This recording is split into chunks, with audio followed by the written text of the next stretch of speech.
अस्सलाम वालेकुम, सत श्री अकाल, नमस्कार। कैसे हो मेरे प्यारे भाइयों और बहनों और मेरे साथियों और बुजुर्गों। तो आज हम हाइपर टेंशन के बारे में पढ़ते हैं और इसका ओवरव्यू लेते हैं और इसके प्रेशर कॉजेस और लाइफस्टाइल और किस किन वजहों से होता है वो सब पढ़ते हैं और इसके सिम्टम्स भी जानेंगे, कैसे हाइपरटेंशन हाई बीपी क्यों होता है। तो हम पढ़ते हैं हाइपरटेंशन। हाइपरटेंशन को हाई ब्लड प्रेशर यानी एचबीपी कहा जाता है। ये कुछ नहीं होता है, लेकिन इसका ब्लड का जो फोर्स होता है वो आर्टरी के वॉल्स के अगेंस्ट ज़्यादा फोर्स लगा देता है। एक as a normally condition normal blood pressure जो 120/90 होता है, ये नॉर्मल ब्लड प्रेशर है और इससे जब ज़्यादा लगता है तो उसको हम हाइपरटेंशन बोलते हैं। जैसे मॉडरेट ब्लड प्रेशर होता है 140/90, ये हार्ट रिस्क बीमारी या स्ट्रोक को दर्शाता है। और दूसरा सीवियर ब्लड प्रेशर सीधे हार्ट अटैक आता है और नस ब्लॉक हो जाती हैं या सीधे मौत ही हो जाती है, ब्लॉक होने की मौत हो जाती है।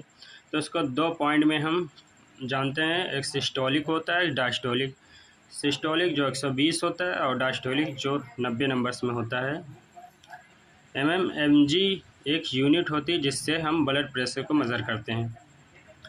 तो सिस्टोलिक प्रेशर जो ऊपर के नंबर को मेज़र करता है जब हमारा हार्ट बीट्स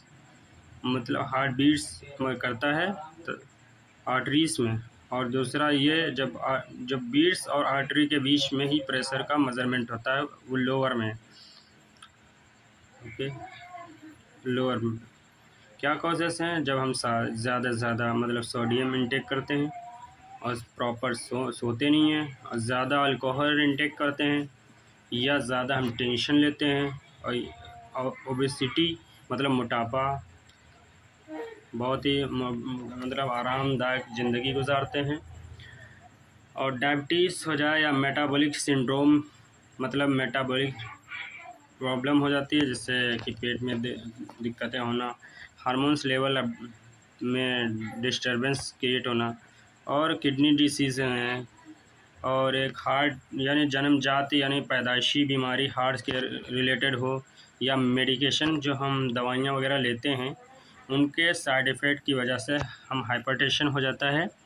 और इलीगल ड्रग्स का भी यूज़ करते हैं, थायराइड प्रॉब्लम वगैरह, इन सब चीज़ों से हाइपरटेंशन यानी हाई ब्लड प्रेशर हो जाता है। तो इसके सिम्टम हम पहचानेंगे कैसे कि ये सिम्टम्स यानी हाई बीपी कैसे हो गया।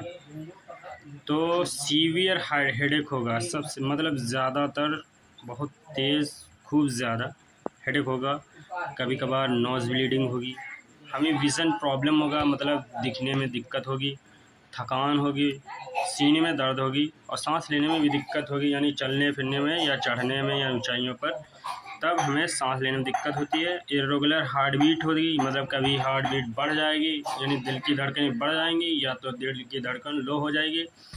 कभी कभार यूरिन से ब्लड का निकल आना, और यानी चक्कर आना, और नर्वसनेस हिचकिचाना, उलझन सी, इस तरह से ये सब पहचानें होती हैं हाई ब्लड प्रेशर की। जैसे पसीना वगैरह बहना, तो हमने इसको इमेज भी दी है, देखो डिजीनेस चक्कर कैसे आता है, irregular heart beat, nausea, vomiting, fainting, low blood pressure, fatigue, ये सब सिम्टम्स होते हैं जो दिखाते हैं कि हाई बीपी को पहचानेंगे कैसे।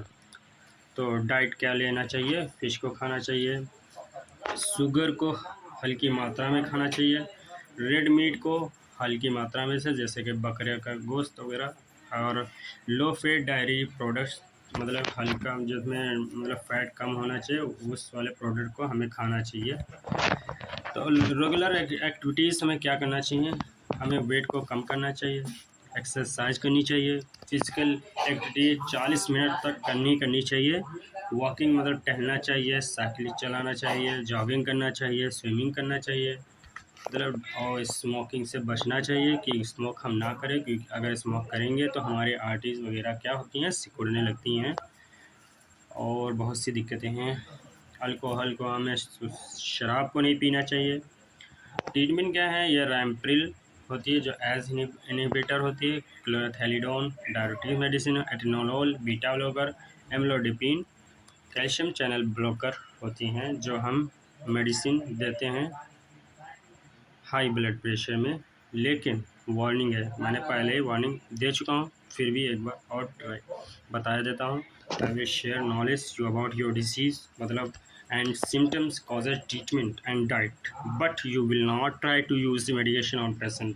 ओके बहुत बहुत शुक्रिया, बहुत बहुत थैंक यू इस वीडियो को देखने के लिए। और प्लीज़ प्लीज़ मेरे भाइयों बहनों मेरे साथियों जो भी इस वीडियो को देख रहा है तो मेरे प्यारे से चैनल मेडिक्स गुरु को सब्सक्राइब करें, लाइक करें एंड शेयर करें, जिससे ज़्यादा से ज़्यादा लोगों के पास नॉलेज पहुँचे। Bye bye. अब मिलते हैं अगले एपिसोड और अगले डिसीज़ एंड ट्रीटमेंट के साथ।